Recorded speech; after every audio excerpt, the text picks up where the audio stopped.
Welcome Home, a podcast for veterans, about veterans by veterans, is a project of Willing Warriors and the Warrior Retreat at Bull Run. Good morning. I'm Larry Ziliak, your host, Director of Culinary Services here at the Warrior Retreat at Bull Run. And today we've got a great guest. LJ Raspler is the founder, president of an organization called Cook for Vets. And they prepare meals for veterans and families and deliver primarily on the weekends. So welcome, LJ. Thank you, Larry. I'm so excited. I'm almost speechless. I'm really excited to be here. Thank you for this opportunity. And yeah, that's what we do, cook for vets. Well, we don't want you to be speechless, number one. And number two, I've never known you to be speechless. No, not that often. So tell us a little bit about what Cook for Vets does and how it got started. Okay, so I am a former teacher. I left in 2019. I'll be really brief with this because I don't want to bore anybody, but I left teaching in 2019. And my background is that of service. I ran a committee for homeless men living in the woods in my native state of New York, and moved to Virginia following my retirement from teaching. And I knew I wanted to get back to service. And my dad, he's gone 20 years, and he served in the United States Navy from 1948 to 1952. And I literally woke up one morning and I said, I need to serve those who have served and sacrificed. And that has been my mission, passion, and purpose for almost 4 years at this point. So we became incorporated. Cook for Vets became incorporated a year ago, but we've been actively delivering meals, homemade meals, and groceries to veterans, their household, and even their pets since January. We're thriving, we're growing, we're meeting lots and lots of people that this is something new in the Northern Virginia area that are not servicing veterans specifically. There are meal delivery programs, but nothing like what we're doing. We deliver monthly meals. We're on the third Saturday of every month presently. We deliver Saturday dinner, Sunday breakfast, lunch, and dinner, and every meal delivery is accompanied by, thank you to the Church of Jesus Christ Latter-day Saints, we deliver a bag of groceries. So it's really exciting. We're just building a really strong foundation for making an impact in Northern Virginia. And I have to say a huge shout out to my web designer, Michael Croteau of Croteau's. When we came up with the name, it was originally called Cooking for Virginia Veterans. He asked me a question very quickly. He said, LJ, where do you see this nonprofit going? And my first, without blinking my eye, I specifically said, I want this to go nationwide. And that being said, then we need to go a little bit more holistically with our name. And that's how Cook for Vets came to being the name that it is. And yeah, we're making a mark in Northern Virginia. And we've aligned with some wonderful veteran service organizations, beginning with the Department of Veteran Services. My mantra is one veteran, one day at a time, because my husband and I are doing the deliveries, and as we come to every household that is in need, everybody says, thank you, LJ, thank you. And I'm like, no, I think this is wrong. It is my way of saying thank you for your service and sacrifice through cooking, through this delivery service. So I'm grateful and gracious to all who are seeing this as meaningful and purpose-driven. Yeah. And how old is the organization? So we've been incorporated. April was a year, but we've been active since January doing the actual cooking, preparing, boxing up, and delivering meals to those that are in need. Food insecurity is a big problem nationwide for many families, not just veterans, but there are programs out there like Meals on Wheels, but that's a weekly, like Monday through Friday meal. One frozen meal. Right. Frozen meal. And so your program supplements that on the weekend once a month, and then gives them groceries that will last for a good while. Yes, yes. And that's where we're, I think, setting ourselves apart, because in my conversations with the VSOs who have come on board to use us as a resource, they've said, in fact, I spoke to somebody new that's come on board through the U.S. Department of Veteran Affairs, shout out to Laura, that we don't know anybody that's doing this on the weekend. And she said, honestly, that the one frozen meal a day, I think that's dinner. I don't think it's a breakfast or a lunch. I think it's a dinner meal. But nobody's doing weekend meals. So I don't know. When I came up with this, Larry, I was like, we need to take care of them for the entire weekend. And the groceries are that sustained nutrition. You know, our mission is for the veterans that are we provide for the veterans and their households and their pets, as I mentioned. Food is not the be all and end all, but yet I can explain this best by saying, when I was teaching, if I was working and I was hungry, my day kind of went downward. And I got a little grumpier and I got a little more agitated until I ate. So when I thought about that in this circle of helping veterans that are struggling with food scarcity, food is a very, very important topic.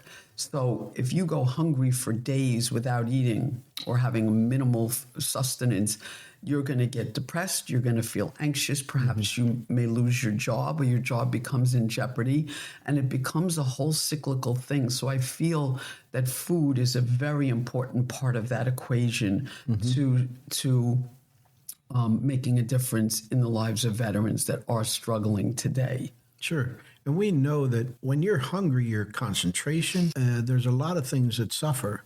And many veterans are pretty vulnerable. It's easy for them to spin out of control and for things to just be this downward spiral. Absolutely. And depression is really one of the worst things that can happen, because that also eats up and just throws them into an even darker place. So I guess one of the things that I thought about early on with your organization was that there are a lot of veteran service organizations like ours, like Homes for Heroes and all sorts of them out there. But most of them are designed where the veteran comes to them. And the veteran says, I need help. And they are provided services, but the veteran has to identify and come to them. But you're totally different, because you're going to the veteran and you're going into their home and you're seeing how they live, what condition things are in. And you are sort of the eyes and ears of the overall veteran service community, because you're in their space and you're able to evaluate the warrior differently in the sense of, okay, what am I seeing here with this warrior? Am I seeing a firearm laying out? Am I seeing a lot of alcohol, maybe some drug use? Am I seeing the food insecurity situation is much worse than what I thought? There's absolutely nothing in the refrigerator. So then you can identify possible other organizations that can provide services that supplement what you do. But I think what you guys do is just huge.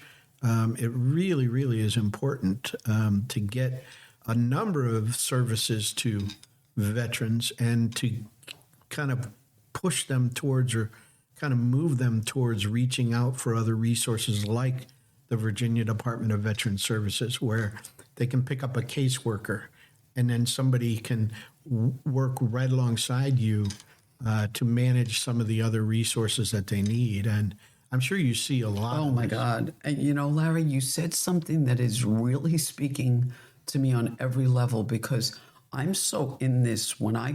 My husband and I are delivering, Jesse. We are doing the deliveries right now to make sure the system is working and we're flowing and we're getting it done the way I, feel it needs to be done. So, I have story after story at this point, and I just go and we deliver and we spend a little time talking with the veteran, whether it's a male, female, even the children of the household. And you just hit something so powerful to me. I will give a short instance. We were in a home, an apartment in Arlington, which is where the primary area where we're working on now in Northern Virginia, Arlington and Alexandria. Veteran, his wife, and 2 children, and there was a cat. And the little boy, they had just come home from a birthday party. Little boy, I think, is 5 and his sister is 7. And he was holding something and I didn't know what it was. And he said to me, Daddy, I brought a sandwich from the party. Brings a tear to my eye. Sandwich from the party so we would have dinner tonight. Yeah, sure. It's things like this. I have a wonderful gentleman we've been servicing for a good, I think this will be his 3rd month with us. And he had said to me, LJ, I couldn't get in touch with him to make the last meal delivery. And I was worried. Yeah. And I called my contact of Serving Together. And I said, this is going on. I don't know where, can't reach him. Anyway, he told me his phone was turned off because he was using his money that he had for the month to take him with the Uber to his 3-week appointment, 3 times a week appointment for dialysis. Mm-hmm. And I said, this is not going to happen again. I connected with my buddy, Luke Fraza of Data Transport and NV Rides, Emily over there. And I said, look, we've got to get this gentleman rides. And he said to me the other day, he said, LJ, I've been getting my rides. Mm-hmm. Good. So I am very, very focused on who I connect with to do what. Transportation is a very big issue, Larry, for the veterans. For whatever reason, one of the veterans is hard of hearing. He's riding his bike and he's going to a food pantry to pick up his groceries and he's carrying them on his back while he's riding his bicycle. I told my friend over at the VA and I said, look, I have a service that will pick him up and take him to wherever he needs to go, whether it's a doctor's appointment, whether it's to the food pantry, whether it's when we just finally do meals in the church where we cook out of. It doesn't matter. I'm going to get this gentleman the rides that he needs. There's a lot of that. The organizations that I'm connecting with, MK9s, Veterans Moving Forward, if somebody's in need of a service dog, emotional support animal, I'm going to connect them with the people that I know.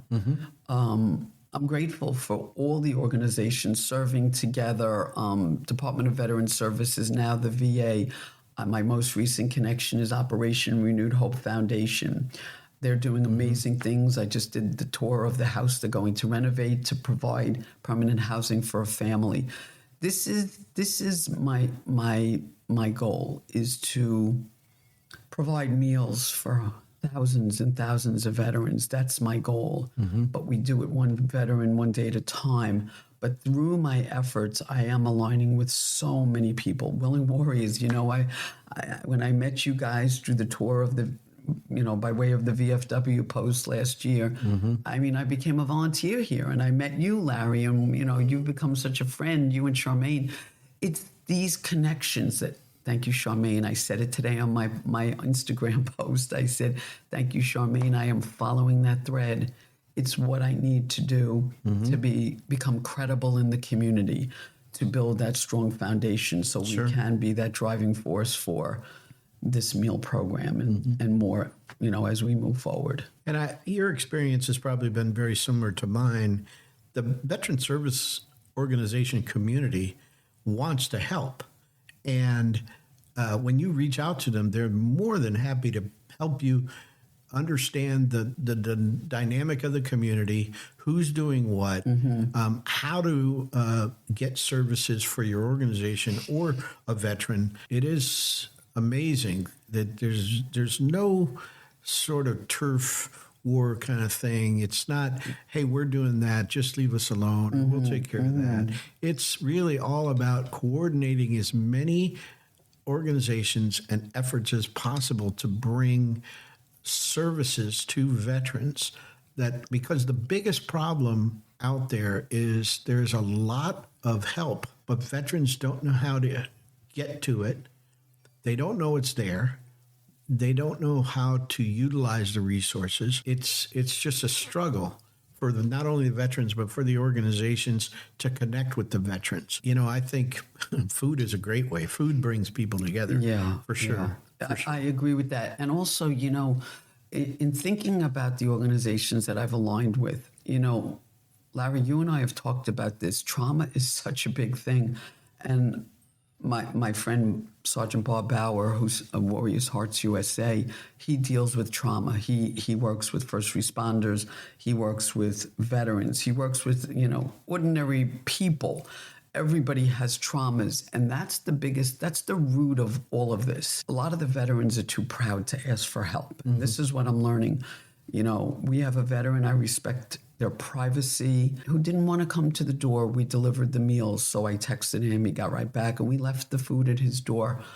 I never want anyone to feel uncomfortable. But the key thing, Sergeant Bauer talked to me, he's served 2 branches of the military. He was a police officer in D.C. for 40 years. That trauma is trauma. And if there's this humility that goes with asking for help, I feel as though, like I say to all the veterans I speak to, you are the most worthy and deserving of this service. Let us help you. And in speaking to veterans, one of the veterans said to me, this is an older gentleman, Vietnam veteran, just did 5th bladder cancer surgery, served in Vietnam, and he didn't want the service. And I spoke to him when I saw him on Memorial Day, and I said, look, I'm not doing this because in your case, you're not financially able to do it. It's that you are not able to cook for yourself. You have no one in your house. This is a healthy meal. These are meals prepared by veterans, active duty soldiers, high school kids.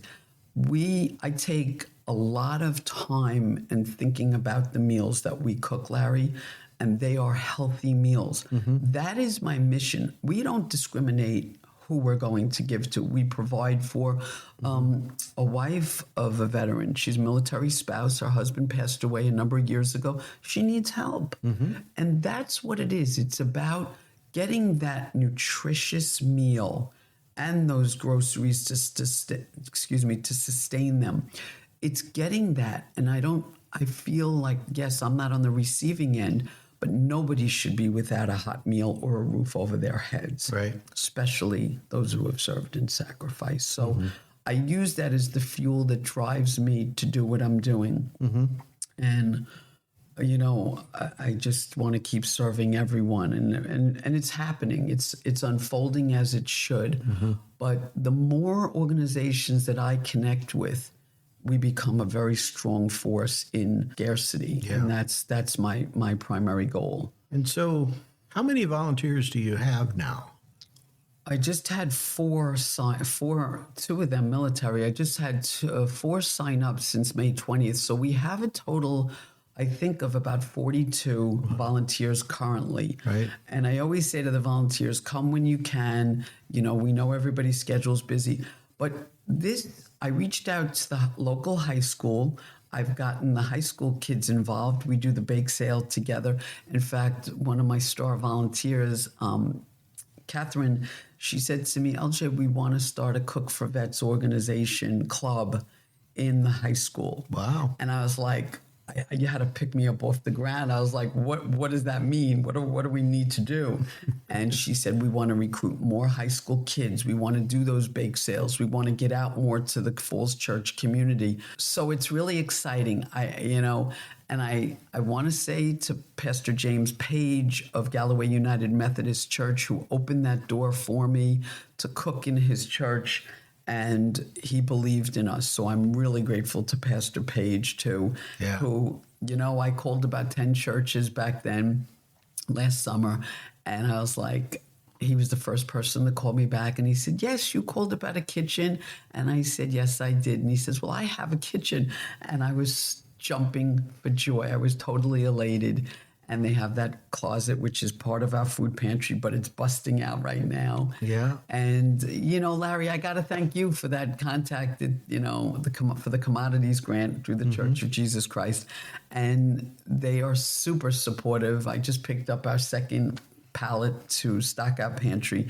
We have plenty of food in the pantry. We've got some food for you here today. Oh, God bless you. Yeah.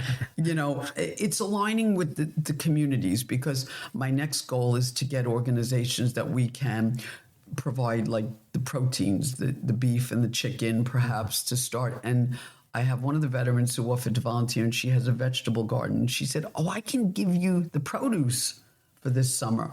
And I was like, yes. So because fresh vegetables. Yeah, we want that. And I know you guys have that. And that's so key because we have a lot of people with dietary restrictions. A little boy that we're going to be providing for this weekend, he's got nut allergies, soy and eggs. So I've been doing my research to try and make sure I give him all that needs to be done. But for a young boy, he's 4, he needs that fresh fruits. So we do, bananas and pears and apples and oranges, we make that but we make sure they get the protein and that nutrition that especially a young child needs. So it's really exciting. Yes. Wow. Yeah, it's amazing work you guys are doing. It really is. And we are just thrilled to be associated with you. Vice versa. And the work that you do is just, it's so unique. It's so needed just to come up with the idea and then put it into action. And we just had a fundraising event for you at a local brewery. Yes. Honor Brewing Company in Chantilly. I was grateful for them. And Larry, something else that just came to my mind, because I just go through the motions and just do it and do it and do it, and then just want to network. And it is an important mission. And I sometimes think to myself, what did I step into? What did I get myself into? Because when I was coming up with this whole idea of cooking for veterans, I've been cooking for my own family for almost 34 years and love to cook. And I ran a committee for homeless men in New York, and we cooked for them, among other things. But cooking is my passion, and it made such sense to me. But to think about it in terms of let's cover the weekend and let's give them the groceries. It's a huge undertaking, and that's why fundraising is essential for us. And I seek sponsors all the time because it is a tall order. I'm guided by the grace of God, and I feel that, as a person of strong faith, that we will tackle all those that need it. But it's a big task. It's a big task to cover the whole weekend. I'm really methodical about it, and like I said, carefully planning the really nice meals, because some of these veterans may not have had a good meal for months at a time. They may go to McDonald's, or they may go to a fast food place, not to knock McDonald's, but on a daily basis, you can't subsist on that. Right. And unfortunately for some veterans who are on limited income, when you go to the grocery store, you will find that some of the least expensive food is the worst food for you.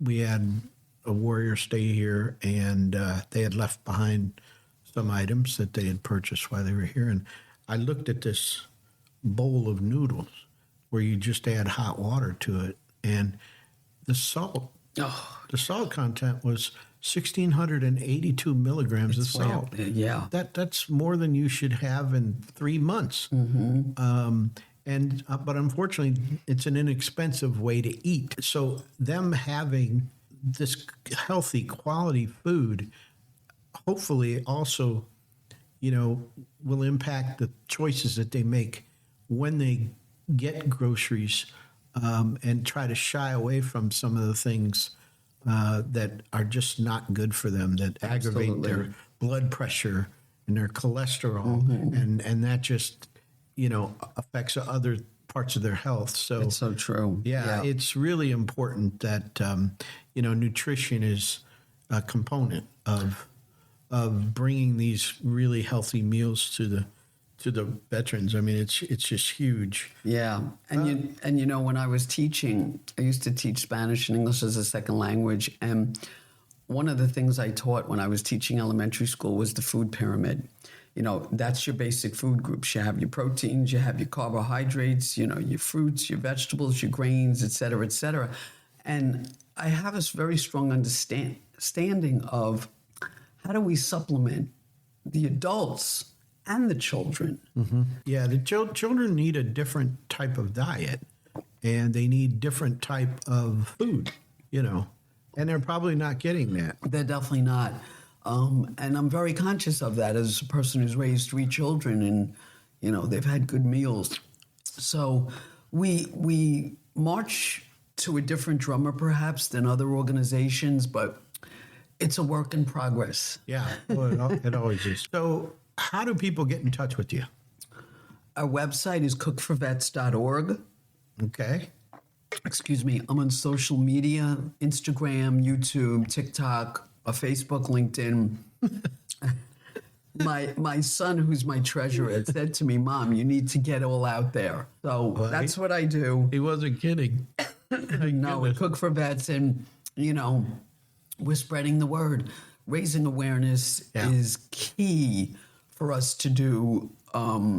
Make that change. So I'm on different platforms. Okay, well, great. Well, hopefully we'll get some listeners to start following you on those. Yes. Instagram and Facebook especially, because I can tell you from my experience that LJ makes regular updates about everything that's going on. Always. Which is great. So listen, thank you so much for coming out and just filling us in on Cook for Vets. It's such a great program. For our listeners, if you have any questions or comments, you can reach me at podcast@willingwarriors.org, and we'll have another episode next Monday. Until then, thanks for listening. The Welcome Home podcast is brought to you by Willing Warriors, a nonprofit organization serving active duty service members and veterans since 2012. To learn more, please visit our webpage at willingwarriors.org.